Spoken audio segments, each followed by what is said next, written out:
tighter-lipped than the CIA on this, and the NIA has resisted really requests from Democrats and Republicans. The Democrat chair of my committee has co-signed this request. It's over a year old, and my individual requests are 3 years old. They have resisted, they have obscured, and according to Fauci's assistant that he threw under the bus today, David Morenz, according to him, it was a targeted cover-up and that they destroyed emails and evidence. But today, the most shocking and surprising thing was Anthony Fauci threw David Morenz, a 20-year assistant, under the bus and acted as if he'd hardly ever met him. He wasn't part of the inner circle. He never made decisions, had no access to my office, all completely opposite of what David Morenz says. Is this the same assistant that sent that email? Oh my God, this is gain of function? Different assistant, but David Morenz worked for 20 years for Anthony Fauci. He's called the special advisor to the head of the agency, which Anthony Fauci is. But today, Anthony Fauci could not run fast enough. And the real question is this. If we were to get a prosecutor someday, maybe a new presidential administration, that asks David Morenz under oath and says you're going to be punished for destroying records, you may see prison time, would you be willing to give us the full story on what Anthony Fauci knew and when he knew it? I think there's a great deal to be had, but I think one of the reasons Morenz is the fall guy here, and they've chosen him as the fall guy, he's been paid for over a year not to work. So he's on paid leave for over a year, maybe 2 years now for the NIH. They've never made decisions on him. Well, let me ask you this. The NIH recently finally admitted taxpayers funded gain of function. Okay. Now we're learning that NIH scientists received $710 million in royalties from drug makers of the during the COVID-19 pandemic. That's just breaking, Senator. What should the American people know about that? I think when you have a drug company that makes a vaccine like Moderna, and I know of at least one payment of $450 million in sharing the proceeds of the vaccine, you have to wonder how anybody at the NIH can be objective. So if Moderna has a new drug, how can they be objective when they've just received $450 million in the company? So it really is a situation, it's a revolving door between Big Pharma and the government. Somebody's got to put an end to it. And And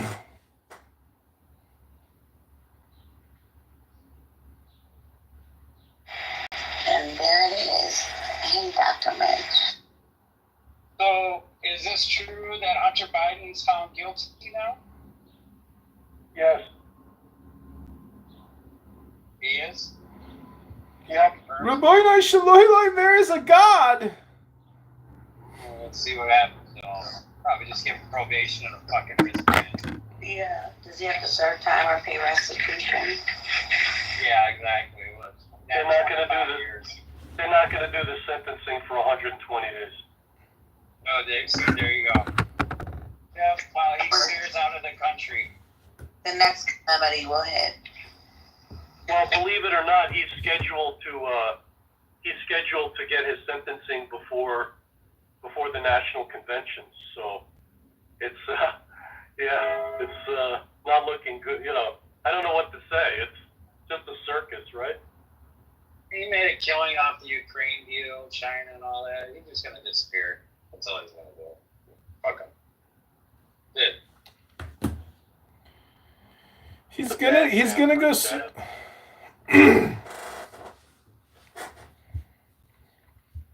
Yeah, he's just gonna go hang out with some.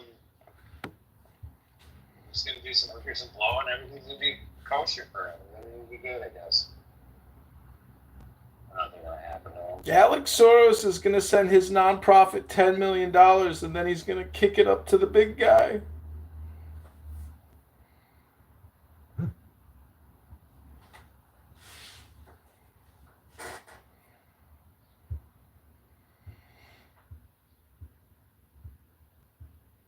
These are some crazy times, huh?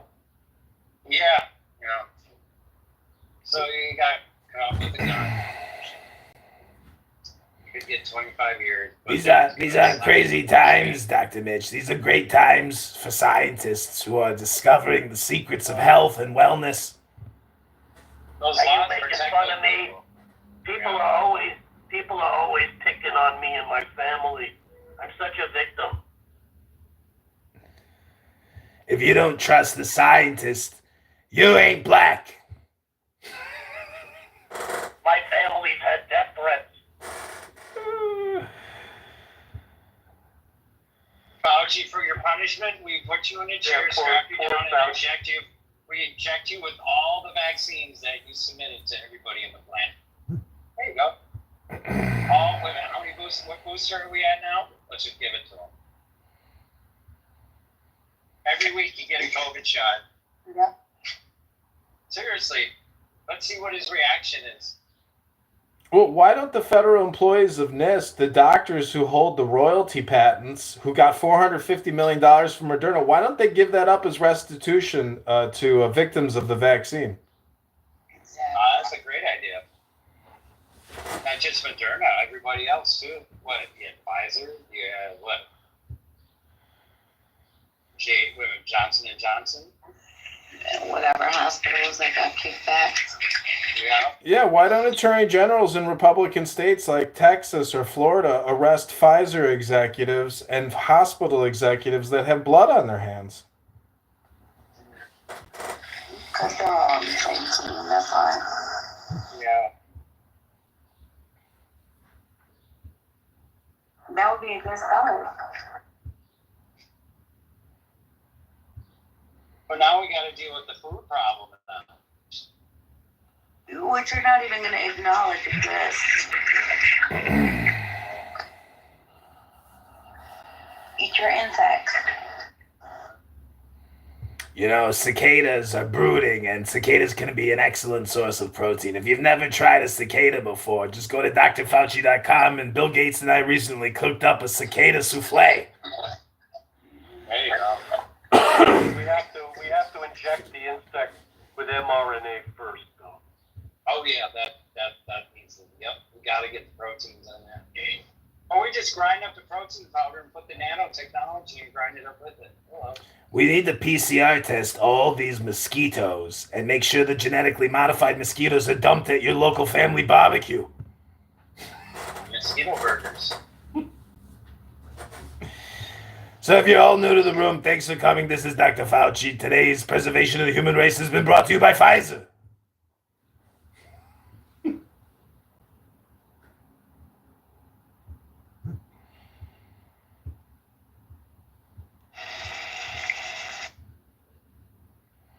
Be sure to invite people to the room because Pfizer has made a special bonus sponsorship deal with Preservation of the Human Race.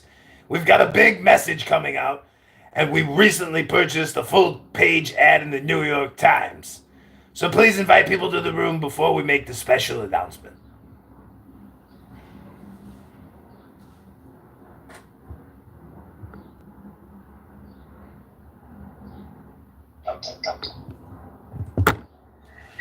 Shannon, did you make your cricket protein powder? Did I take my cricket protein powder today? I sure did.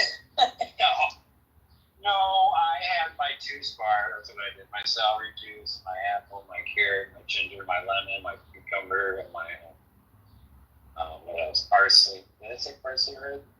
And orange. Could have emerged in What other shows? Empty grass. What other government agent was eating the insects? On the ads, there was Nicole Kidman and. Oh yeah. Oh, Angelina Jolie likes insects. I hate to interrupt, but this is Dr. Fauci. I'm revealing that credible death threats. By emails, texts, letters of myself, my wife, my 3 daughters. There have been credible death threats leading to the arrests of 2 individuals, and credible death threats means someone who clearly was on their way to kill me. And it's required my having protective services essentially all the time. It is very troublesome to me. It is much more troublesome because they've involved my wife and my 3 daughters. He's crying. He's crying. told everyone to wear a mask. And I made Oh a. my God. Terrible. Do you continue to receive threats today? Yes, I do. Every time someone gets up and says I'm responsible for the death of people throughout the world, the death threats go up. It's unacceptable. You're the You fall think guy, you did this Fauci. right. You're the fall Especially guy. after you've He's dedicated such- your he's life such a to victim. science and research. Anthony Fauci is such a victim. Poor Anthony. He's such a victim. He saved millions of people. I'm such a victim. Let's send him an edible bouquet. And maybe even science and medicine in the public arena, because it's very clear that not only I, because I'm a very much of a public figure, but many of my colleagues who are less visible than I, whenever they speak up in defense of the kinds of things that we're trying to do to protect the American public, they too get threats. And when they see that their colleagues get threats, they say to themselves, I don't want to go there. Why should I get involved in that? And you have some potentially very good talent that would be important to maintain the integrity and the excellence of the public health enterprise in the United States. We're not getting the best people coming in because they're reluctant to put themselves and their family through what they see their colleagues being put through. Yeah, that's the real problem. Yeah, that's the issue. You ever removed from, yes, thank you, yes, ever removed. Those fuckers. Excuse me, I asked the They're all please. victims. Guys, They're all victims. Yeah, Pinky, she can be removed.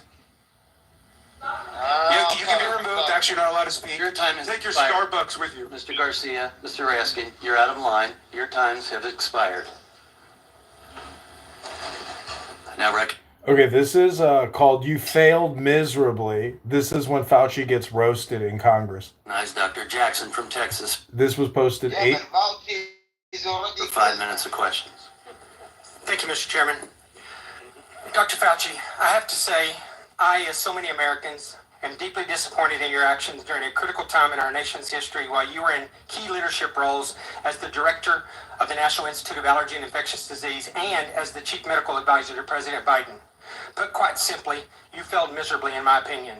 Based on all we have learned during the pandemic and all that we have since learned through this committee's work, I believe your failures stem from both an effort of self-preservation, manifested by a series of lies and cover-up, and by a total failure of Again, everybody, today's preservation of the human race is sponsored by Pfizer. leadership. It was obvious to everyone that you and your organization, NIH, had a lot to lose if the American people were to discover that COVID-19 was most likely leaked from a lab in Wuhan, China, and that you, via EcoHealth Alliance and Peter Daszak, actually funded this research, and that this lab was actively and recklessly conducting gain-of-function research. As such, you did everything in your power to deflect and cover up this possibility. You even recruited others to help you in this effort. Unfortunately, this cost our country and the world valuable time that may have led to answers regarding the origin, may have blunted the spread, and would have almost certainly saved lives. While I think most of us have known all along what I just described, what I have been appalled to discover through sworn testimony to this committee is the level at which you and those that worked for you went to cover up the obvious. Just a few examples, and I know these have been touched on, but they're important for everyone to hear. Dr. Lawrence Tabak, former acting director of NIH, testified that under the generic definition that NIH did in fact fund gain-of-function research. This was based on a definition that was initially used by NIH and a definition that was abandoned and removed from the website in October of 2021 and replaced by a new, much more detailed definition with a much higher bar that you have since conveniently used to define gain-of-function testing and to deny what Dr. Tabak has since confirmed. He also said that EcoHealth Alliance failed to properly and promptly report that their research violated the terms of the grant, something that went completely unaddressed under your watch. Dr. Moran's, your senior advisor, who you have tried today to distance yourself from, but whose large volume of emails clearly demonstrate that you had a very close and personal relationship with, and who reported to you directly, has openly bragged about how he subverted FOIA requests. I remind you that the law requires you and your former organization to comply with Freedom of Information Act requests. It is not optional. If you or your employees or your organization that you oversaw were systemically avoiding transparency and illegally hiding or destroying documents that rightfully belong to the American people, then you should be criminally charged, and they should as well. In addition, Dr. Gregory Folkers, your chief of staff, also engaged in illegal practices in which he crafted messages using symbols instead of letters to avoid FOIA exposure. In an email, April 2020, from Dr. Morans to Peter Daszak, he says, quote, "There are things I can't say." Well, I wonder what he couldn't say. He also went on to say, quote, "Except Tony is aware, and I have learned there are ongoing efforts within NIH to steer through this with minimal damage to you, Peter, and colleagues, and to NIH and NAID," end quote. And then a few days later, he said, quote, "I have reason to believe that there are already efforts going on to protect you," end quote. In February of 2021, Dr. Morans wrote to Boston University scientist Gerald Kirsch saying, quote, "I learned from our FOIA lady here how to make emails disappear after I'm FOIA'd, but before the search starts. So I think we are all safe," end quote. Dr. Fauci, I want to know what you're being protected from and what you needed to be safe from. I'm going to go on because I have a little time here. He went on to say, quote, "Plus, I deleted most of the earlier emails after sending to Gmail. Once again, illegal and an actual crime."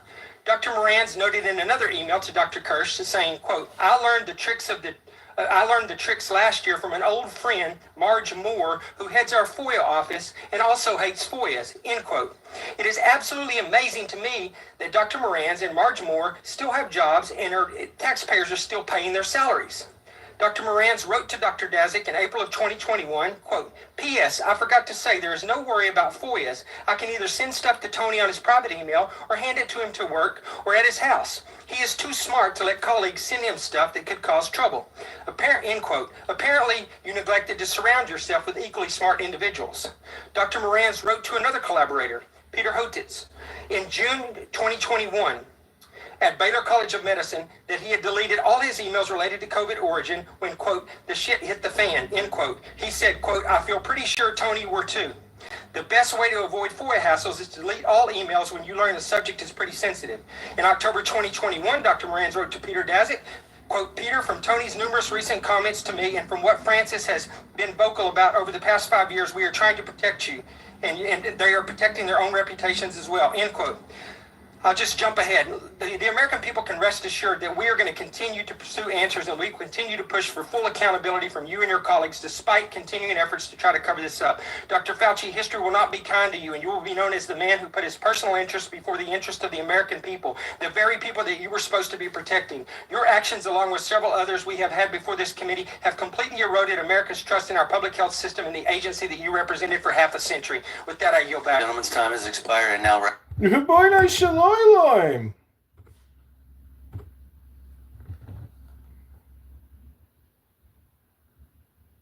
You ever removed from yes, thank you. Yes. Ever removed? You guys, can I speak the truth, man? After I'm Can you give me fully- the fucking mic? You know, this app is rigged and it's fucking bullshit, man.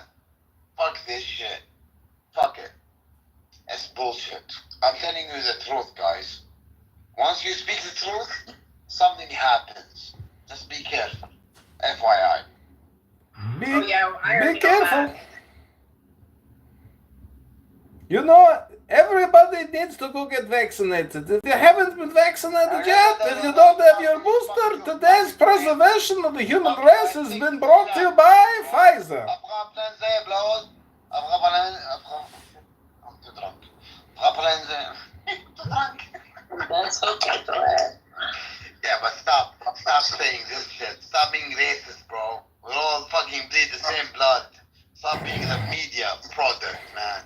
Stop being a fucking sheep, man. You're a goat, not a sheep.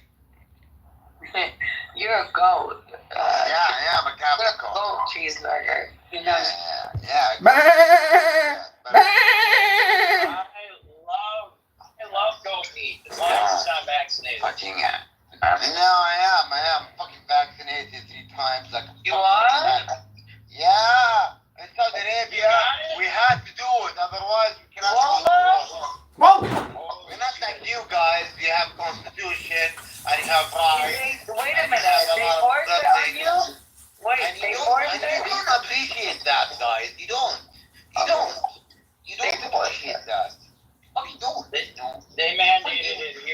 You should appreciate that. You should help go back and read your constitution and get better. And you go fight for it. And you take your fucking Congress people, the Zionist people, who are fucking bought up from big money. Fuck them. Fuck the American people who are fucking stupid, man. Fuck them. Not all of them, but the ones that are good. But fuck the rest. Fuck the rest. Republic, Socialist, whatever you can call them. Catch up. I don't care of them. Man, fuck this shit. Guys, we depend on you, man. We depend on you. Don't depend on us. Then we're fucked up. Then like the movie, Civil Arrest, or whatever it's called. Don't depend on us. And your government, I mean... No, our government, oh, we love our government. Oh, we can't talk everything. Oh, we love the king. We love the... No, your king is another one. Your king is a Zionist. Shit, otherwise you cannot see me anymore. No, fuck this shit. I'm gonna live, I'm gonna go to New York again, see my friends, and see what's happening rest. I don't know what's gonna happen next. France, animalist. I don't know what's gonna happen next. Fucking, I was in Miami, and the girl, the miskina, wallah, peaceful girl. She couldn't go. She go to the fucking, I saw her, she couldn't go to the restroom. She was thinking, am I a girl, or a boy, or a trans? I wanna go back. I wanna go back. This is not America, you know. This is not America, you know. What's going on? What the fuck? It's everywhere. Not only America. Yeah. No, yeah, it is everywhere. It's in Barcelona. My friend got a haircut from a guy who was wearing a haircut. Was dressed. What the fuck is going on? Good. Yeah, I mean, you know, I'm bi. You know, I like that shit. But it's not. I don't like that shit. Also, it's like, what the fuck is going on? And it's like Paradise and Niagara Falls. What's going on? No, it's too much, you know. I used to love it in the porn and the hidden porn stuff. Now it's alive. Fuck this shit. I'm becoming Muslim. I'm becoming more Muslim. I'm gonna say no. You become more Muslim? Between me and you, I'm addicted to this shit, so I like it. But fuck this Matrix, man. Fuck this Matrix, you know. If Top G tell me to go out, if you give me a ticket out, I'm going out, you know. I'm going to live the North Pole, you know. I'm living to the, what is it called? Something Neverland, what is it? Navis, or, what is it called? The Germans, whatever. People, I will become a slave there. I'm okay with that. I go slave there. And then I can see AT and amazing stuff, you know. I will have experience of my life. Fuck this shit. I've been everywhere, you know. It's not enough. It's not enough anymore. Oh my God, haram. Well, haram, you're haram, and me haram, and everywhere is haram. Yeah, it is. Yeah, it is, you see? See girls wearing your fucking leggings, and I'm wearing pants. You're just fucking wearing yourself. What the hell is that? That's haram. It's all bullshit. It's all bullshit, you know. Alhamdulillah, we don't have mixed gender in gyms. Otherwise, I'm gonna fucking do one muscle up. One. Only one. One muscle up. Yeah, one muscle up. The ones that count. You know? Like Congressman Khan. You know? Fuck, I'm not gonna do that. I'm gonna fucking take pictures of them. Fuck that. Just gonna put water on my head and make myself sweating and stuff. I'm just taking pictures. Fuck this shit. Work out and see girls. I can't focus. I can't. Either girls or muscle. I can't. Can't choose. Well, are you gonna focus? No, fuck no. Oh, I found a black girl. Oh, I want to find a black girl. That's the only one. This is my bucket list. Well, you know, you have to have love in your heart. If you want to meet the black girl, you got to have love in your heart and share the love with her. Fuck you. Stop making fun of myself.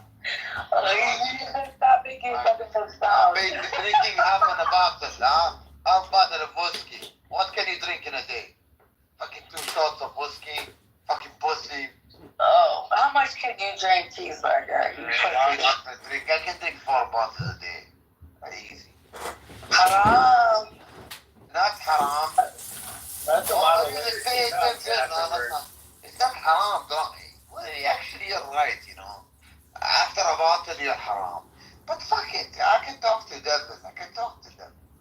I tell them today you cannot touch me, tomorrow you can touch me. Oh. Good. Yeah, I'm good. And then we can pray, and then I'm good. I cannot have sex. You know, I don't have sex with every girl, every day, every night like you guys. That's haram. That's haram. That's haram. Oh, I don't know about that. I'm way far from that. That's haram. A lot haram. Yeah, so fuck the Jesus of me. What the hell is going on here? Yeah, and you eat pigs. You eat Listen, pigs. That's Habibi, haram. do you have a sex That's at one very time haram. or do you have a sex 17 times? It's haram. Alright, 17, that's a few number. No, you have guys, you have sex every night, and you have sex with all your colleagues. Fucking have fun, man. Where are you hearing this shit? Where are you I hearing wish this I was shit? in America. Bro, look what I want to try this, I want to try this, and that. I can't even find a date for the life of me. Fuck, shit. How the hell am I gonna have sex with anybody? Come with me. Come on. I should go to a different country. They love the shit out of me. No, I'll come with you in your country. It's very easy, man. It's very easy. Come have VIP table, give her a drink, and then fuck her at the VIP table. That's easy, man. That's easy. No, that's Yes, in America, that's so easy. Oh, Jesus Christ. Alright, going to Miami. Oh my god. Last time I was in Miami with my mom, I was very like fucking Jews. I was like, oh no. I used to live in Miami. I loved Miami. It was great. Fucking wall was in Miami was crazy. Dude. The cocaine was crazy. Hello. Latinas, oh my god. Oh, the Cuban and the Colombians? Oh, Argentinians? Oh my goodness. They serve us butter, but they are the butter, my friend. Even the Jamaican women, man. Oh yeah. Fuck, stop it. Barbados. Stop it, you're making me lose. Hey, stop it. Lose your mind? Okay, you No, I'm making my lose in my mind. I wish I did this and that. Listen. All the girls were looking at me like, oh, sexy. Listen, why don't you just come across the Texas border like everyone else? I Yeah, they give benefits, they give you health Yeah, they oh my god. They love me, they love my money and my passport. Go live in Miami, you don't need a passport. I say no because you don't understand whether it's girls and girlfriends and boys and girls. You mix in your head. So I say no. Senorita, no. Por favor, no. I pass. I go to Mexico. Mexico is better. Oh, there's boys and girls in Mexico too. Yeah, but they're not mixed. When I go to bathroom, there is no mixed center. Let's just call women like we're all adults here. Let's just call men and women. Let's not call boys and girls. No, there is no her and verbs and they and that and fuck and this. There is not this bullshit. Guys, you're making me feel upset, guys. I love you guys. What's going on? We love you too. You have to work. For one, this is a celibate room, and you're talking about sex and all I'm not that. celibate. Stop. You know, I like you. You're gay. I like you. I love you. Am I Stop. Okay, that's a new one. This is the bullshit media. This is the bullshit media. That's what's going on. Bullshit media. CNN, MBS, CNN. Fuck this shit, guys. Stop it. You need to come in Saudi Arabia. You need to listen. Come in 1 month, you will get straight. You will get straight. No, different. Saudi Arabia is different. You said come and you'll get straight. Yeah, get straight. No, if you're gay, you're still gay. You ain't Your mind will be straight. Your mind will be straight. Straight meaning I'll find a wife? Is that meaning I'll No, be straight? fuck no, don't find a wife, fuck no. Why? I'm sick and tired of you guys. You don't like Arab wives? What's the problem? No, listen to me. Because Your mind will they be clean. straight No, guys from the forward. Middle East, they don't want Arab wives. They all talk like this. They cook, they clean. I love women in They're Israel. They're all virgins. Are you kidding me? Arab boys? They're not all virgins, They're all but okay. virgins, man. They're all fucked in the head, the butt hole. Exactly. All virgins, bro.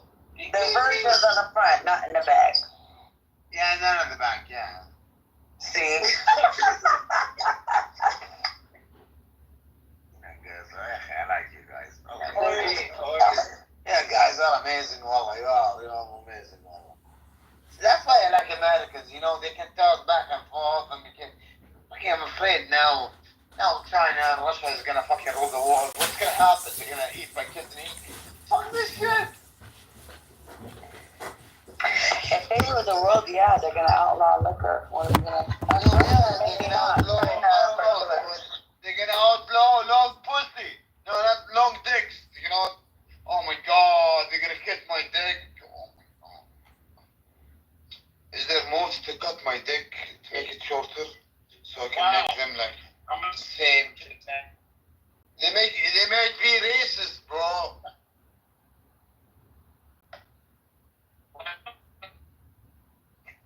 You're in the Matrix, Shannon. No, I'm trying to make a funny joke, you know.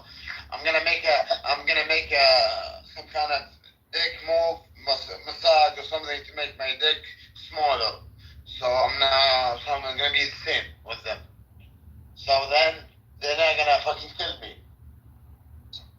I get what he says. Do you guys get it? I get what he's saying. No one is laughing. Oh my god. We both didn't land. I understand that because, you know, you're a boater. I get it. My family's boaters. I understand what you're saying. No, you never had an Arabic dick. It's different. It hits different. Zip Arabic.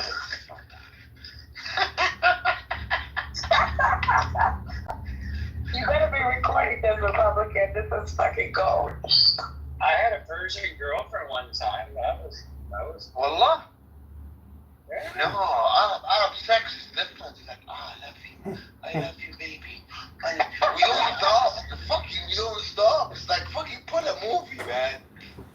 Fuck this shit. You gotta say I love you? Yeah, whatever, yani, whatever. I like your dick, I like your pussy, I like whatever. Yeah.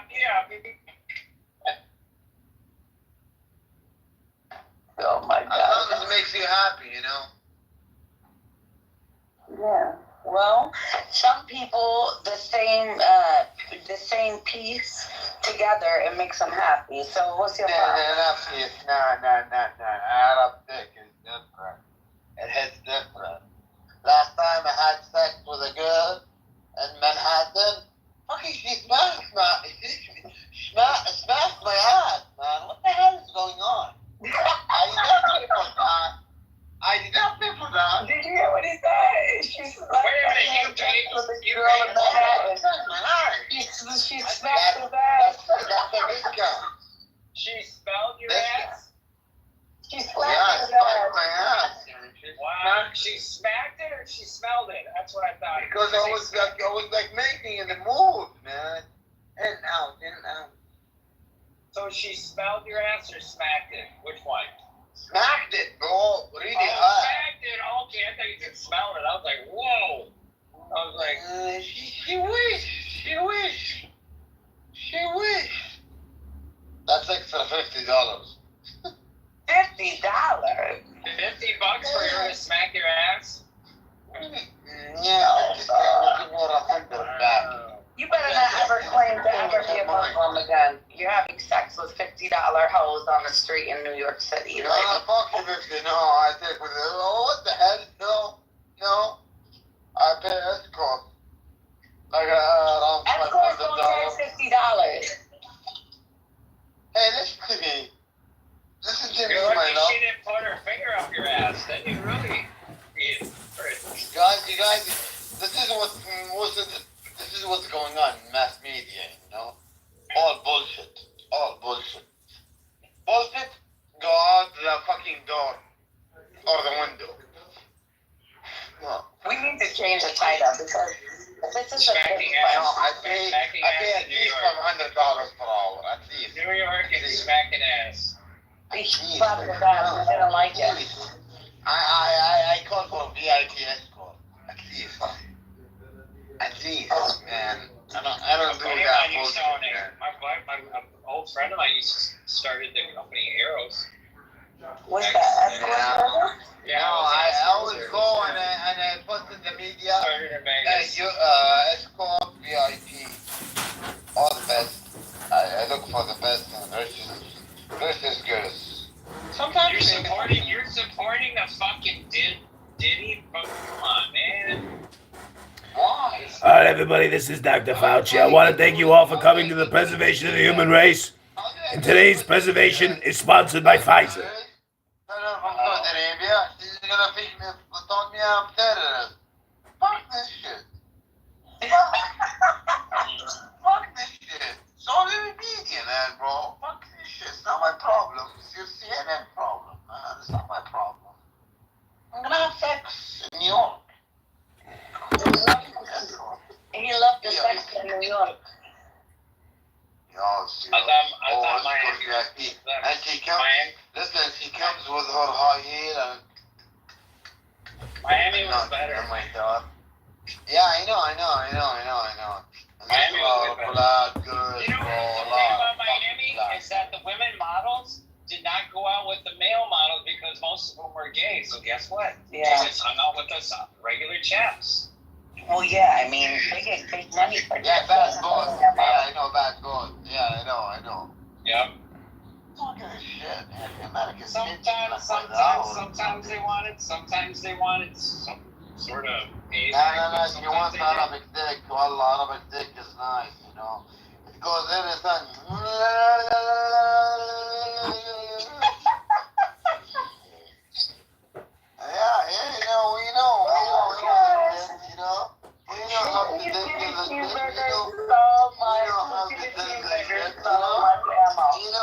We know how to eat the bread. We know.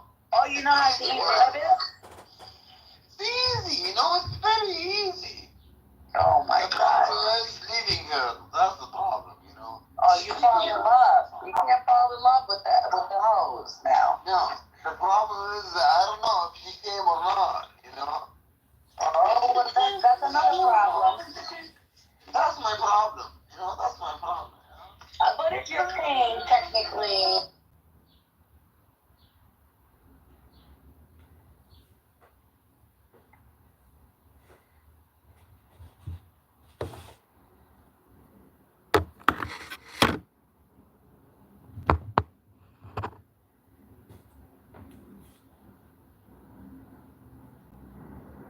Compared to the actual government or the actual national debt, you look at their billions and the trillions. It actually you could liquidate all of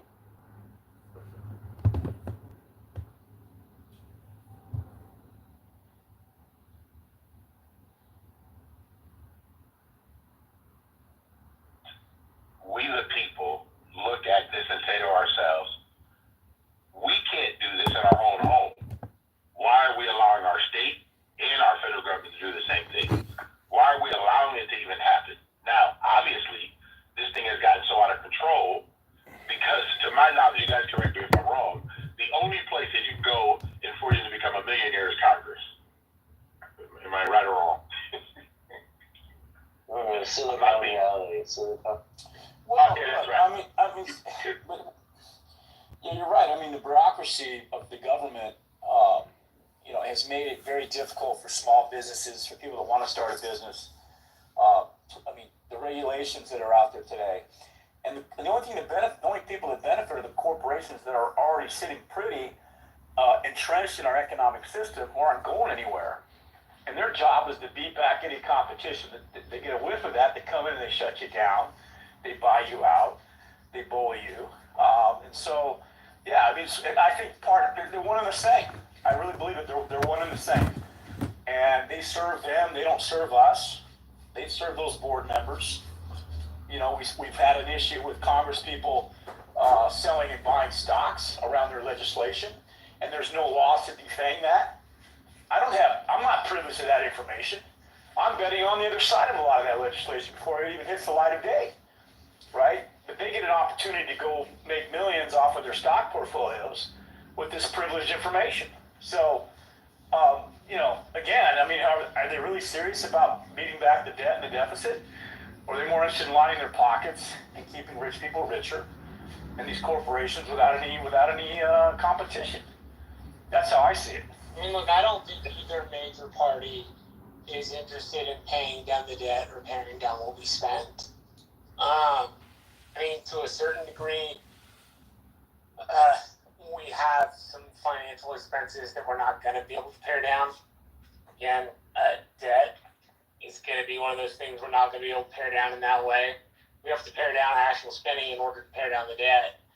And the interest we have to pay is going to be what it is. And the money is going to balloon on mandatory entitlements. So when people think of entitlements, they think oftentimes people who believe I imagine this is what people think, let me say. These are people who believe they're entitled to X or Y service. Really, what it refers to is government has said, U.S. federal government has said, things like Medicare, like disability insurance, like Social Security, are all forms of mandatory spending. So when Congress passes its yearly spending bills that it by law must pass, the funding of the Social Security Administration is a line item. The funding of disability insurance is a line item. The funding of Medicare is a line item. And those costs are set to balloon to about $20 trillion over the next 50 years. And this will be $20 trillion over decades, right? It's not going to be $20 trillion sitting in one spike. But that's where and how we spend most of our money, and like what it goes to. I agree with Mr. Edward, we ought to find ways to pare down what we spend. I think a very smart thing to do would be to find a way to shrink the tax code. From what I understand, the tax code is literally, and I looked this up because I wanted to get kind of a feel for like how many regulations there were. And apparently it goes to the moon and back about 13 times. Now, this means that you do a lot of like loophole plugging, you effective tax raises, right? So when you hear people go, I got to raise taxes. Another question that might be asked as an alternative to raising taxes is, should we get rid of some of the loopholes? Which Donald Trump, under the tax reform, he put loopholes in the tax code to give people write-offs, right? That then took money out of government coffers to fund what we spent, right? So to a certain degree, we have to be willing to pare down those tax cuts in that way. Granted, you're going to have to pare down spending and tax cuts at the same time, but those are both going to be like fairly critical issues when you do that. And again, mandatory spending is mandatory spending. Even the military spending is not considered as a mandatory expense. It's considered as a constitutional requirement, but not like a mandatory expense that you have to pass every year. If they, for some reason, decide not to fund the DoD, we'd have a big deal about the DoD not being funded. And then something would happen, they would fund it again. But point being, if you decided to not fund the DoD right out of line, you'd have to go to court to get somebody to do it. The line would be general welfare and common defense in the U.S. Constitution. That would also give the jurists a chance to promulgate what defense meant. So, might be different in that fashion. So, Marshall, just based on what you said, if we shrunk the tax code, whatever, but all the regulations that exist, that's really destroying small businesses, which I'm a small business doesn't allow me to go ahead and hire new people, buy capital equipment, everything else because of the regulations. And most people don't realize these things because, unfortunately, especially I'm in California, guys. You can't even begin to understand what we have to go through just to try to operate a business, and that's why a lot of people in the last 5 years have left California. And I'm talking about major businesses. A lot of people left New York because of all of the regulations. I don't understand why we as a society do not understand that when someone says tax cut, they're not giving us a tax cut. It's our money, not government's money. To me, government don't have a product or service. Government is supposed to help maintain our roads, our military, our infrastructure. That's their purpose. Because we schizophrenically go between a European definition of government and an American definition of government. And European definition. And Marshall, I agree. But the European definition of government social services are a lot more important. I know, but the difference is if you and I, as Americans, because we the people is not we the state. The European motto is the state, but we are we the people. If you gave me 90 cents of every dollar, I'd be able to take care of everything I need to do as a businessman, a family man, and everything else. That's a flat tax for me, 10%. But obviously, we don't have enough people wanting to do that. But if we had enough people believing in that by itself, I think we can do that. Plus, all of the tariffs, because that's back in the day how we actually generated our revenue from the import-export tariffs versus taxing the people. And to me, when we give people their money back, and I'm going to say this all the time, I believe the money in the pockets of we the people is better than the money in the pockets of we, Washington, D.C. Well, I mean, look, there's a lot of Keynesian economics that go into taxation, and I use that loosely because in California we are a powerful economy, but we do have a lot of government entities in California, universities, schools, prisons. All of these things create jobs, well-paying jobs for that matter, with benefits, retirements, and what have you. So to shrink taxation is to shrink those jobs or how those jobs. So in a way, it's a form of stimulus. I mean, California does have a lot of regulation, and I feel for you, Edward, because I've seen it firsthand working for myself here. Small landlords are being run out of town because they can't evict. Big corporations are coming in and buying up a lot of the real estate, driving up prices.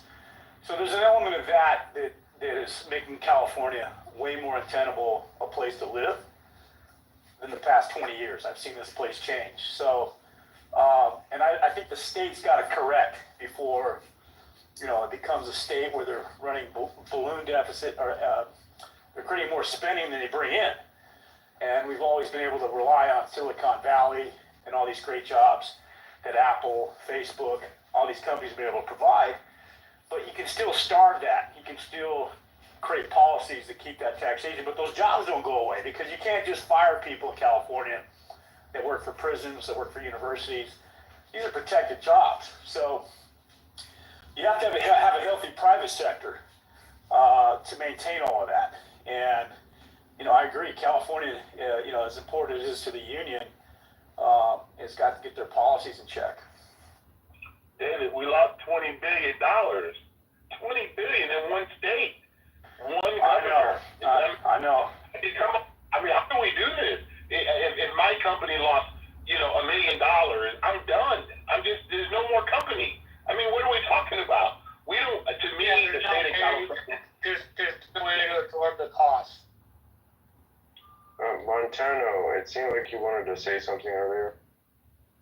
Yeah, I just wanted to mention that one of the biggest expenses across the board for businesses, especially small businesses, is healthcare of their employees.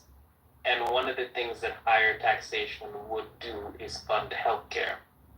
So I just think that would actually be a stimulus for businesses.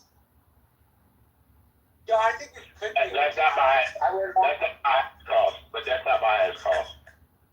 I guess what I would like us to consider is that, like, in the European model or in the American model, the government doesn't produce anything.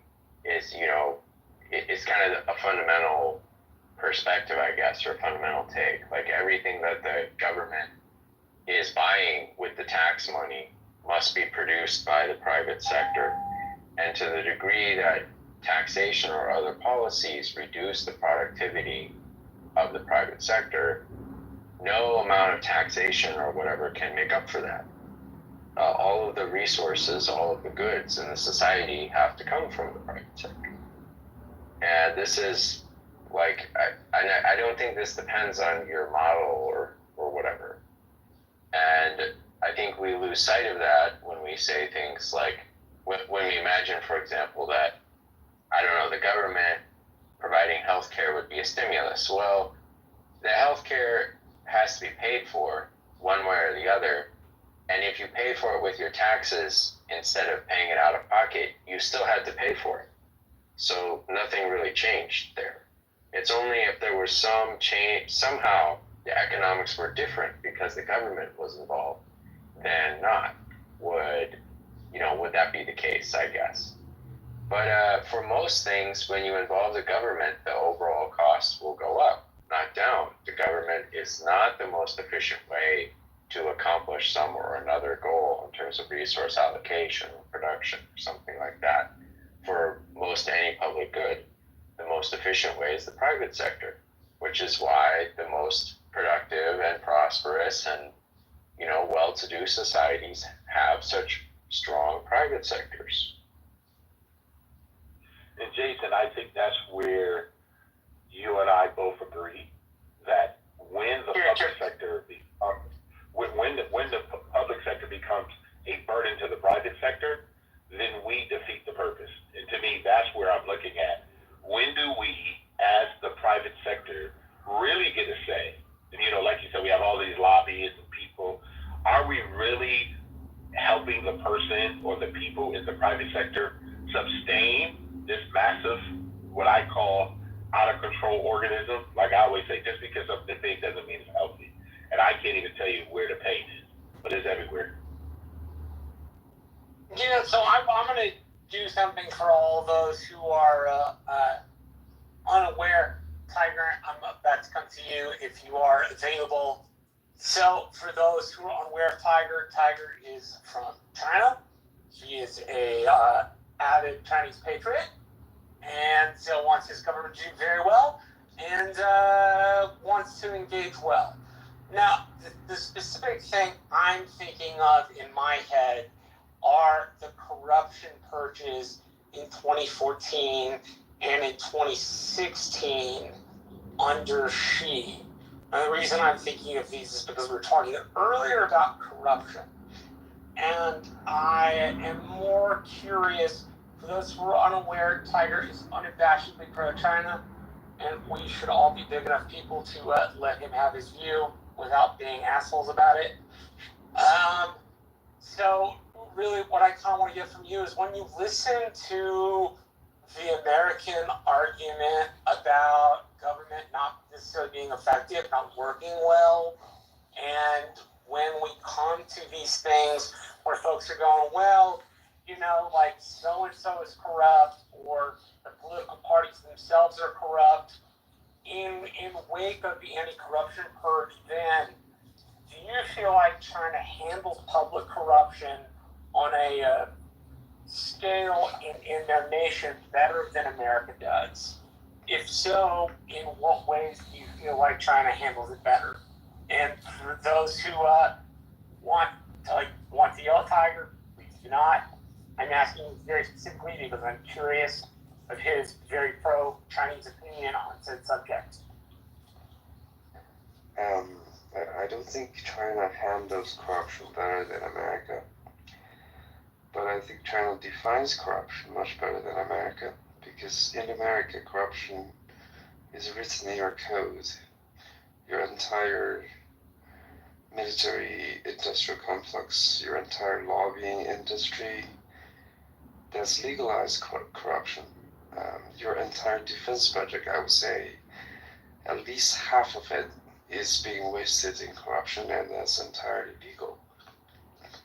I don't think China handles corruption better than you, but China certainly defines corruption much better than you. Thank you. I appreciate you saying that. And for some reason, that's about my feeling on it as well. They do seem to define its perniciousness to good government, even though we don't use the same governmental system in a way that Americans do not necessarily see as super pernicious, even though it actually is. Well, I think. Go ahead, David. Well, China. I mean, again, I'm all with respect to Tiger. China decides who's corrupt and who's not, and then when they find out who's corrupt, and if they want to make an example of that corruption, they're very good and efficient at cleaning house. We don't have that in America. We have, oh, there's corruption. Well, there's a charge. There's a court case. Meanwhile, it's still ongoing. So we don't really make an example of bad corruption as well as China does. Recall that when China decided to pivot, when Xi Jinping decided to pivot and make an example of the largesse of, say, their tech sector, we saw what he did to Jack Ma. Well, imagine if Joe Biden did that to Bill Gates. Okay, so there's an example of how the billionaire class gets checked by government power. In our country, it's the exact opposite. So, I think ultimately the laws are written in a way which allow for a lot of abuse. And unfortunately, if you've got the law firms and the PR and the backing, you're going to get away with a lot of things. But in China, once they decide, hey, no more corruption, they put a stop to it. So that's why I consider the question particularly an interesting one, right? Corruption hits all systems, no matter who they are, because we're human, right? It's like they're whoring, being a farmer and a soldier and spying, right? Like those are like things that are always going to have to be done. And to a degree, I think agree with Tiger. China seems to define the problem a little bit better than we do. And that's only important because of how corruption has impacted our recent, well, I think it's one of the reasons it's important. It's because of the way it's impacted our recent political discussions. Our recent discussions insofar as people thinking everybody with political power is corrupt, right? Because in certain ways we have legal corruption, it gets to be a much more messy discussion than it is in China. Tiger, I think I might get it wrong. I think his name was Liu Bao. In 2014, he spent the party's money in his province on taking a private jet a couple of times, going to the really fancy golf courses on the coast in China, and as a consequence was escorted out of his party position for the province because he had, quote, if I'm recalling correctly, showed corruption of the public official or something to that metric. And that seems to be a much different way than we deal with it here. Where I live, for example, there's a dude who's a county judge. He got caught for taking $5,500 in bribery, but copped to about $155,000, $200,000 in bribery. And damn, David Swipes, that sucks. Copped fixing verdicts. So where I live, it's just kind of expected. My impression, the reason I asked you, was because in my view of Liu Bao's corruption, it was seen, looked at, decided it was bad governance, and thrown out right away. Versus in America, it took this dude 5 years to get convicted or put into handcuffs for what he did. And he still won an election, even though everybody knew he was indicted and guilty of actual corruption, right? So I was more wanting to compare it that way. So thanks for being a good sport about it. Can I take it back to? Please do, Holly. Okay. What up? I want to bring it back to Social Security for a second. we know we have a problem and we have a deadline, right, to fix it. Have they come up with a plan, or what's going on with that? Because I never understood why we weren't taking the privatization idea more seriously. I think just privatization, it's non-mandatory government spending, and that's looked at in a really bad way.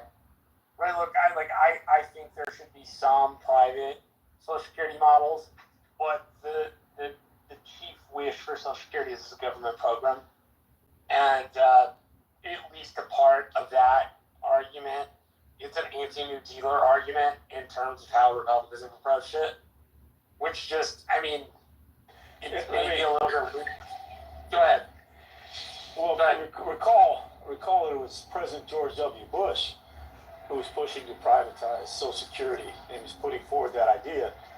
But that occurred like a couple of years before the complete economic meltdown. So can you imagine in 2008 that all the United States elderly and people relying on those monies to survive and to backstop their other investments, that money could have gone up in smoke, leaving a far bigger deficit to then recoup that money. Yeah, but David, so couldn't you phase it in?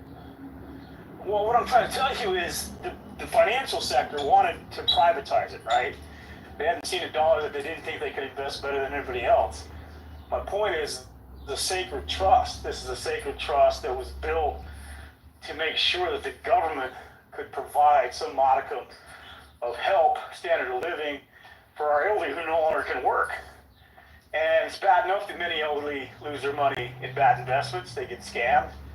And for many, that Social Security is all they got. So my point is, how do we protect the money? Okay, let's privatize, but how do we protect it?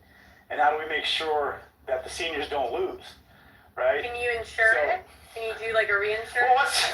Well, that's, yeah, what we saw with the FDIC, I mean, the limitations on that, they insure up to $250,000 or whatever it is, or $100,000. Really, you have to pay the figure. The figure that's required, you just have to pay.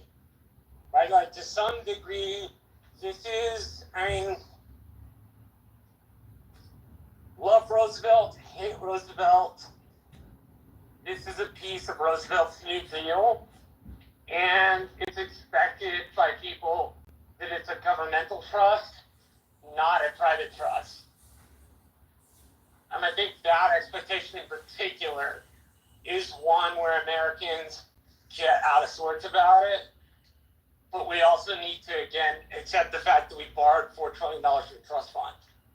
Right? Like, part of the reason we have a problem is because we borrowed money from this fund.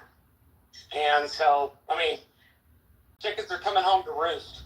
You can't really avoid those days.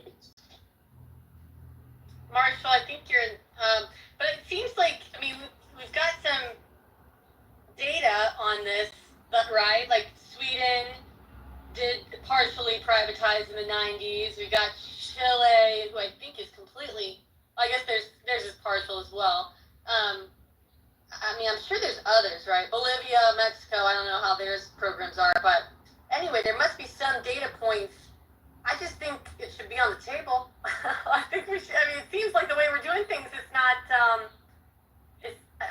Am I wrong in saying there's a deadline when it's going to dry up? Like, don't we have to take action? So you're right insofar as it moves from a one-to-one payee system in 2034 to a 2-to-1 payee system. So my brother and I pay for my dad. The 2 kids down the street pay for my mom. And so that's what has to be accepted in terms of like what's going on with that.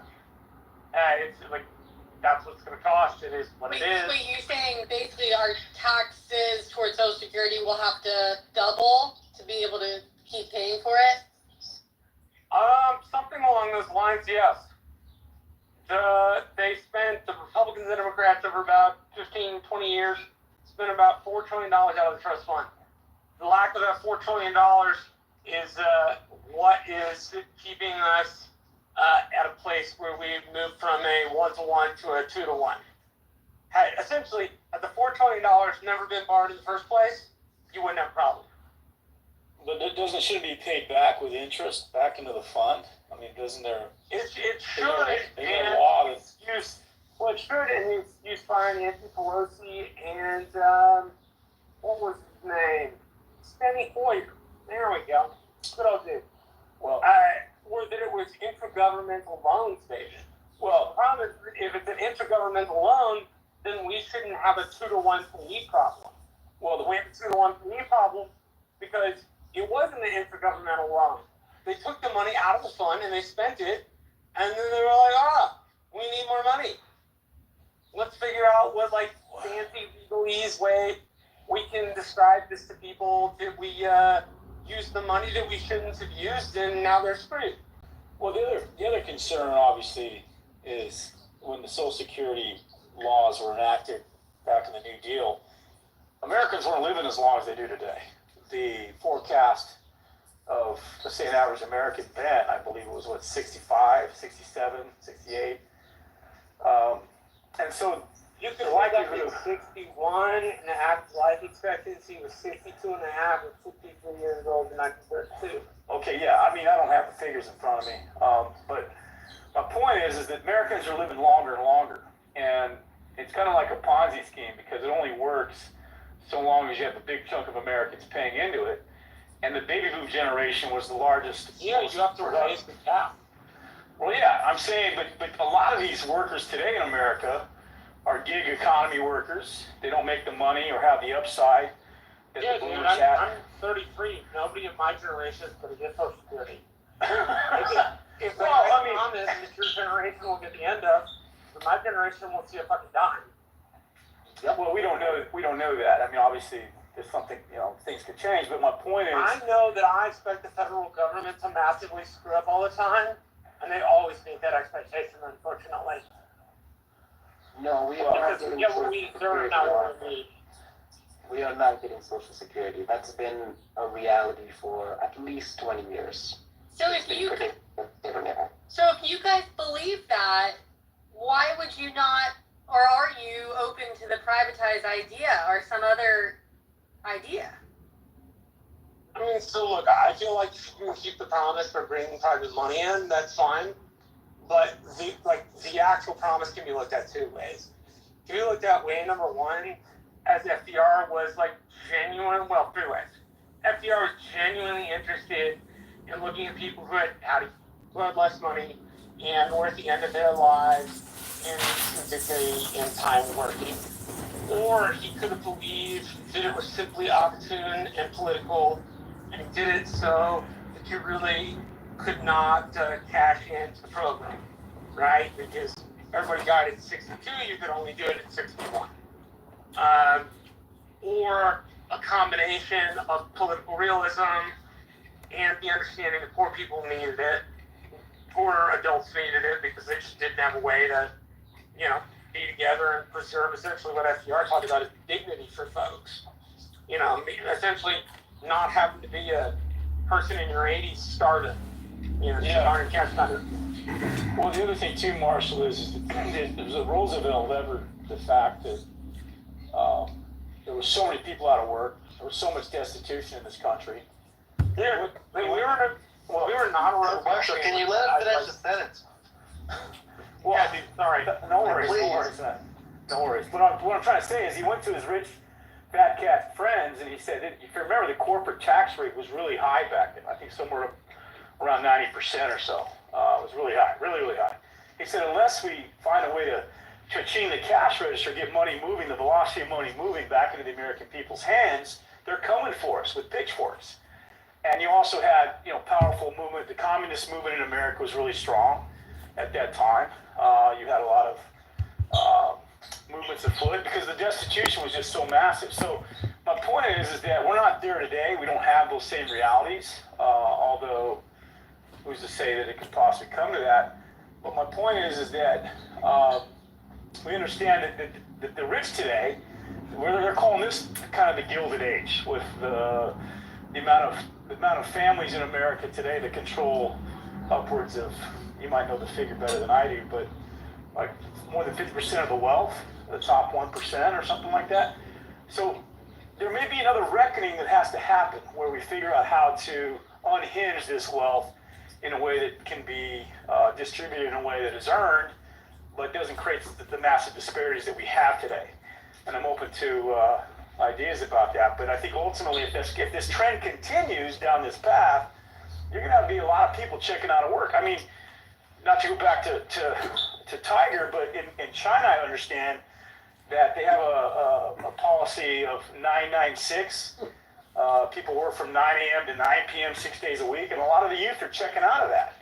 A lot of the youth are not seeing the upside anymore. And so I'm afraid that if that happens here, I mean, how are you going to get people to show up to work and put in an 8-hour day, 5 days a week, to continue to help this country prosper? So, you know, anyway. I think we're headed towards a UBI. What's that? Universal Basic Income. Oh, yeah, right. So What's that, Mark?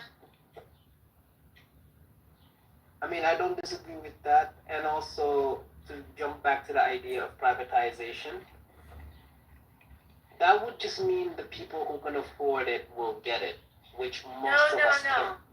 No, that's not how it works. It's basically, Montano, instead of the percentage that comes out of your paycheck towards Social Security, as it does, instead of that money going towards the Social Security pot, it goes towards funds that you could have some control over which funds you get to choose from. They would be vetted, et cetera, by the government. But it's just going into a private pot instead of a public pot, and it's also being invested, so you would hope, I mean, if you look at the market the way it is, let's say over the course of your life, ideally, you would be in a better position with that. So probably a better way to compare it is a health savings account. That seems to bring in all the elements of it together. Right. If I understand it correctly. Yeah, that sounds right. So Montano, it's really, the only difference is the pot that it's going into. It's the same. Everything else would be the same. That's my understanding of how they. Well, the tech sector, obviously, with this AI that is being introduced and changing ways which real or unimagined with regard to the economy. This stuff was debated in Silicon Valley. These tech titans who are in control of the technologies are basically putting forward these ideas about a universal basic income because the jobs are just going to go away. And if you can't put people to work and they don't have any money, then obviously we know what that's a recipe for. And I don't know how they come up with the dollar figure, how they distribute it, how you make it fair. But I think that it's a sad omen. I don't know. I don't know that we're necessarily better off for that. I just think it's. But if it's reality, you got to figure it out before it happens, before it creates too much unrest. I mean, I drive around LA today and I see driverless cars now. Waymo's all over the place now. So there's an Uber driver that isn't getting work. There's a taxi guy that isn't getting work. So. Well, David, I don't think it's so sad. I actually think it's exciting if the UBI replaces Medicaid completely. So that's the only way I would be supportive of it. UBI for all, replace Medicaid completely. And I actually think it would save us money. I think we would cut down on overhead when it comes to the way Medicaid is managed and the qualifiers for it. And I also like, from just a societal standpoint, a UBI to me would free up some people to choose to take more creative type endeavors. If they have a basic income that will allow them the freedom to do so. I don't like the way right now people are in jobs that they say that they're just doing it so that they can get benefits. I also don't believe that benefits, period, should be tied to jobs. That's just my personal thing. I think health insurance is a racket. I mean, that's a whole other topic here. Well, no, I mean, you hit it on the head. If you're a single mother working for a corporation as an HR manager, and you'd like to go out on your own, but you have 2 or 3 kids at home that need that health insurance, and I can't go out in the private sector and cut my teeth without being bankrupted by trying to insure my family, you're seeing how people are hemmed into an economy where they're not able to unhinge and explore and try something new. The single guy out of college or the woman out of college who can quit, live off savings, live at home with their mother. You know, you see all these great stories about these people that build a company because they have these other backstops and they don't have the obligations to take that would keep them from taking the risk, right? Middle-aged people that are facing being laid off. I mean, they have, you know, this is a very ageist culture we live in. It's very easy for companies to prefer younger, more resilient workers than older workers who are possibly going to have to cash in on that health care. The fact that the government makes you wait until age 65 to get government paid for health care is a whole lot of years in front of you if you get laid off at 45, 50, and your insurance goes away. And then you got a family to take care of. Can I think that, huh? Can I dialect you a little bit on that one? Sure, go ahead. Yeah, I'd like to go next if I could.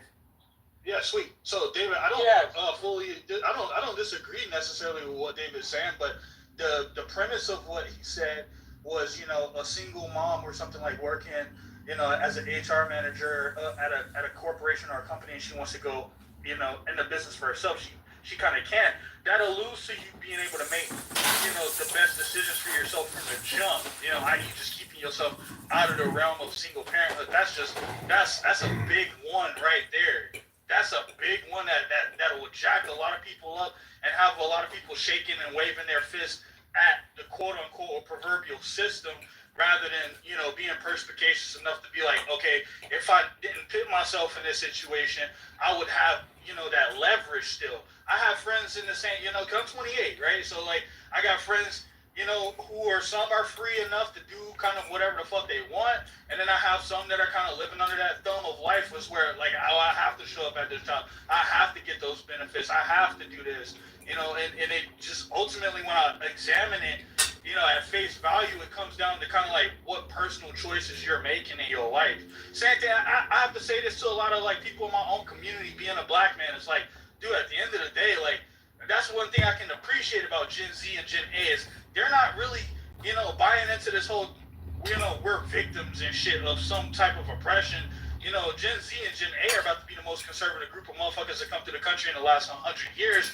They're more so like, okay, if I make better personal choices and take, you know, the opportunities, you know, albeit far and few in between, if I take them seriously, if I work 100% as hard as I possibly can and be committed and dedicated to the opportunity, I mean, you know, not too many things can go wrong from there. 3 things that every citizen in this country can do to avoid poverty is graduate from high school, get married before having a kid, right? And then fucking own a home. You know, I mean, shit, dude. I mean, that used to be kind of, you know, just don't make the poor choices, the poor personal choices that'll keep you from exercising any of those 3 options. I mean, that used to be easy to understand. No, you're absolutely right. David, hold on a second. Okay. Well, just one more thing. I'll cut 2 seconds on that. One of the things that Obama did was he repealed the pre-existing condition rule of insurance. And I think that opened up a lot of opportunity, because if you were a cancer survivor or you had diabetes and you had to pay for those drugs, you couldn't just leave your insurance and go get another one, because they wouldn't write you because you had a pre-existing condition. So now that that's been done away with, it's made families and people more flexible to move around countries and companies because of that. Yeah, we could have done that without the whole Obamacare. I feel like. Yeah. Really? Okay. Hold on a second. I wanted to go to voiceover before we, I heard you chime in earlier, man. Please go ahead. I just wanted to say, when it comes to like healthcare and shit like that, we could just let the doctors that do spend a lot of time at school, right? We know that. We go a lot of in debt. That's their choice. We know that. But I think if doctors were able to come out of their schooling and then were able to open their own practice, hire their own people, you know, have their own building where they could set their own prices, you know what I'm saying? There's your affordable healthcare right there. The doctor knows what it's going to cost to do a suture, or what it's going to cost for this, that, whatever, without you know, extravagantly billing the insurance companies. It's bloating everything. This is one of our problems. So, you know, doctors having their own places. You know what I'm saying? I can set a lot of competition. Well, we already have that. A lot of doctors are opting out of the insurance altogether and setting up situations just like that. I've got Sedera. I don't have health insurance. I think I pay like $250 a month, something like that. just for me, and basically any issue over $500 is shareable. And I think personally, I am much more comfortable with that scenario. I really like cash pay. It's much more transparent. You can negotiate, you can shop and see what the cash pay is so much cheaper than what you see on these insurance bills. It's so wild to me. But anyway, those are my thoughts on it. That's because you guys really don't understand how medical insurance really effectively works or operates. It's not just like you're individual and, oh, my insurance company, let's say you went in and you had a hangnail. It's $100 to remove it. And they bill the insurance companies $150. And you may say, well, if I paid cash, it's $100. But the insurance company is paying $150. Exactly what's quite going on. It's because on that there is thousands of medical facilities that have negotiated their rates and said, this is what we're going to agree to. The insurance company says, we will pay $150 for a hangnail if you guys fall under this, and we have this population of individuals that we are insured, they're paying premiums, and we will provide you as in our network. Now you can opt to pay cash. You can always decide that. You have that, you've always had that right to deny your health insurance and say, here you go. What you're talking about is cost share programs. Those get a little wonky, especially when you get up there with certain medical conditions, because again, it comes to the fundamentals of the board and how deep those pockets are and those reserves. You are, in essence, if you need an organ transplant, you are putting your life in the hands of those people if that is your full financial backing for your medical. It's not something I would advise. There's still little structure and regulation in regards to that. Everybody's going to come up and say they're great because it's new, it's fantastic. The brochures look really nice. But at the end of the day, when you get into the extreme ends of medical expenses, it doesn't happen that way. When you're out of work, you're automatically eligible for Medicaid. You can actually go through. You can enlist in Cobra. You can go down because your status has now changed. You for government health care, which is in essence the government's picking you up. So the idea that you don't have insurance is there is no point in this country at any point in time that anybody is not really covered, and except for your immigration status, and that only pertains to 49 states. So you have one state that will allow you coverage, and everybody, whether citizen or non-citizen, is covered under stabilization care and treatment. They will receive that through the EMTALA Act. What Obama did with the preventive measures thing, yeah, but he forgot to do something really smart. There is a cap to your health insurance. As soon as you exceed that, it doesn't matter what is the condition. That's capped. That's it. You're done. They're not going to pay any. They don't have to legally. They don't have to federally. They don't have to. Well, no. I don't know about that. I don't know about that. I do know about that. I do know about that. I'm positive about that because I wrote the actually places on your life, right? Well, I'm gonna look at insurance spring. So I'll finish, and then you guys can chime in and tell me how wrong I am with your limited knowledge from reading CNN. So the idea that you can go ahead and just say, oh, no, that's not true. Yes, they have caps. Every insurance policy has a cap in this country. It's literally, there's not a single one. Once that's done, you can maybe go to another insurance company if they'll take you. They can't deny you because you have a pre-existing condition, but they can deny you at cost. They can deny you for other things. That doesn't mean you're just automatically granted and just go anywhere else in the country. There is a lot to this that goes on, and most of you who go through the extreme medical ends actually end up on something of a state program or some big rider policy.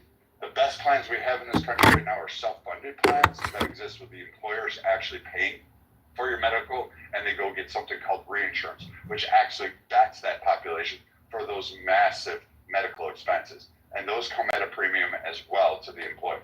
So those are actually the best insurance plans that we currently have. Those are better than any of the other bukas that you guys are referring to. Well, yeah, no, Brad, listen, I'm not an expert in this matter like you might be. So I live in California. It's very expensive to insure. I also live in a very concentrated urban area of LA, or I live in LA city limits. And so you get really bad services if you have to compete with the large numbers of people that are on those plans. I had a buddy that moved to San Diego, La Jolla, at age 60. He got diagnosed, this is anecdotal, but he was diagnosed with a triple bypass. And he was a self-employed guy. He was under Medi-Cal and Obamacare, and he had $250,000 of open heart surgery work done, post-operation, paid out by the system. Didn't cost him a dime. And he voted Republican, even though it was Obamacare that saved him from going bankrupt. But he had Scripps La Jolla down in San Diego. He had the best cardiology services available to him. Had he lived in LA like he used to, he might not have